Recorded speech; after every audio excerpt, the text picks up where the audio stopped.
Everyone and welcome back to this sports section. So unfortunately it will be another semi-negative video because yet again, Chelsea FC have embarrassed themselves, have embarrassed the fans that have paid to go and watch that first leg semi-final of the Carabao Cup should definitely be refunded.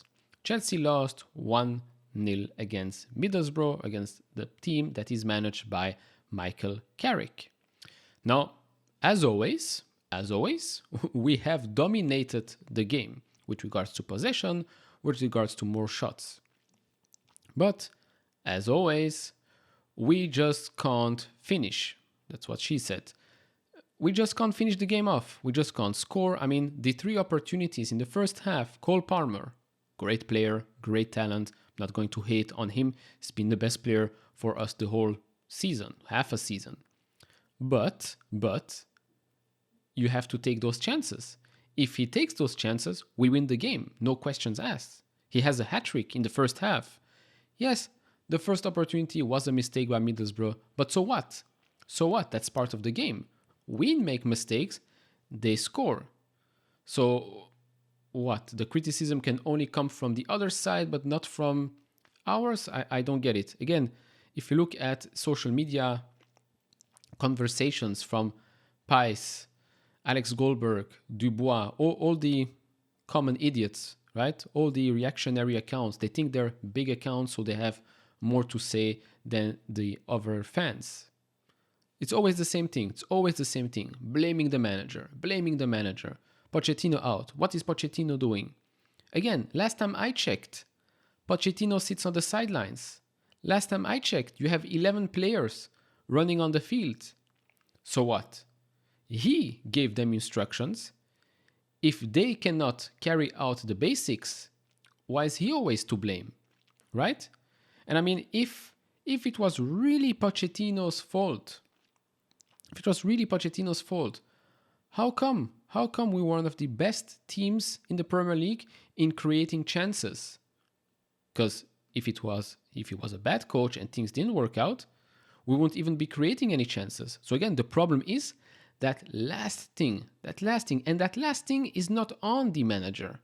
That last thing is on the player on the field. You can be the best manager in the universe, the best person that everyone has never seen before, right? You can say all the right things to the players before the game at halftime. It doesn't matter. The moment the player is on the field, you as a manager, you don't have control that much anymore, right? When that player sprints with the ball, one-on-one with the goalkeeper, you on the sidelines, you have nothing to say anymore. You have to stay quiet. You have to trust the players on the pitch to do the job.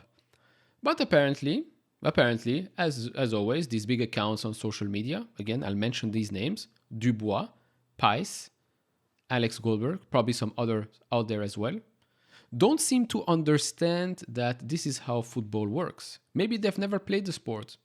Could be. I've played it. Not professionally, but I've played it. The manager is only as good as his players make him to be.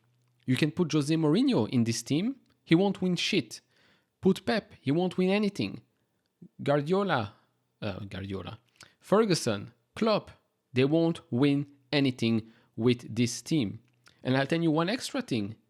When you have 12 injured players that most of them go in the first team, how can you build up on that momentum that we don't really have? We don't really have momentum, right? Because each and every week, a player comes in, a player goes out. A player comes in, another player goes out. So what? Is that also Pochettino's fault? Yeah, because Pochettino does everything, right? The transfers, the goal scoring opportunities, the physio, the kine, everything is on Pochettino. Again, it just doesn't make any sense. And if you want to blame people, start blaming the players. Start putting pressure on the players to perform. Because again, Pochettino goes out there, interviews, he has to protect the players. I said it, it's a mistake. Stop protecting the player. Maybe it's time that they get the blame. Maybe it's time they feel the heat. Yes, after the game, some fans were angry. And rightfully so. But as a coach, yes, you always have to take the blame for the players because that's your job. And unfortunately, it's a broken system because it's not just for Chelsea. It's each and every time when something goes wrong, and you can clearly see if you have a brain and a couple of brain cells and two eyes, you can clearly see that a lot of time it's not the mistake of the manager. Just the team, the players aren't the correct players. So the recruitment has been horrible. I mean, how can you explain Unai Emery at Arsenal, right? Poof, didn't work out in the short term, so you're out. Look at what he's doing with Aston Villa. Look at what he did in the previous club. Pretty good, no? Pretty good. Again, when you have that synergy, look at Klopp, look at Pep, look at Jose Mourinho when he was at Chelsea, first time especially. When you have that synergy, top, bottom, that's how you create great winning teams. You cannot create a winning team when you get players that are inexperienced, young, don't know anything. You pay them a lot of money already, which incentivizes them even less to actually perform. Players that clearly the coach has little to no interest in. How can you build a team like this? How can you win trophies like this? It just doesn't make any freaking sense. It just doesn't make any freaking sense. And again, we can sack Pochettino tomorrow. Do you think something will change? Nothing will change. Nothing. Because the next manager will come in. Oh, maybe there will be a new manager effect one game or two. And then we fall off again. And the new manager doesn't even solve the injury issues. The new manager doesn't solve that 90+% of the team has been spending more time in diapers than in professional football. That doesn't change anything. So what? Are we supposed to wait 5 years until these 18 years old, 19 years old get more experience in losing, by the way? Just doesn't make any sense. Just doesn't make any sense. The performances have not been good throughout the season. You cannot always blame the manager for it. Yes, sometimes the manager is to blame for the substitution, for the starting 11, fine. But in this case, so many injuries. And some people will say, oh, but is it this player's fault that he's been playing out of position? I'm sorry.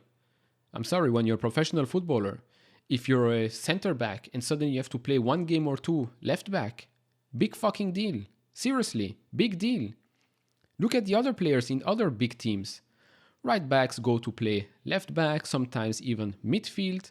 You adapt. If you're a quality player, you will adapt. If you get paid 100k a week, 200k a week, you adapt, you perform. What is it, 90 minutes? 90 minutes you can't perform? You can't put your ass on the line here? Nothing for the fans, for the club?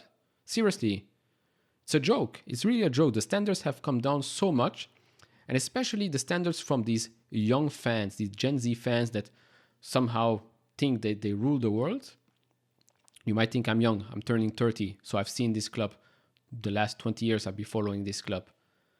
The standards have come down so much, people have become fans of players and not a club. I'm a fan of Chelsea Football Club.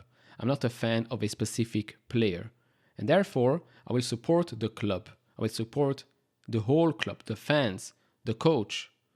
Not always blame one person because a group of people at the club do not care that much. And so I leave it with that. Again, bad performance. Thank God there is a second leg at home. If they do not turn up there, well, all hell break loose, I guess.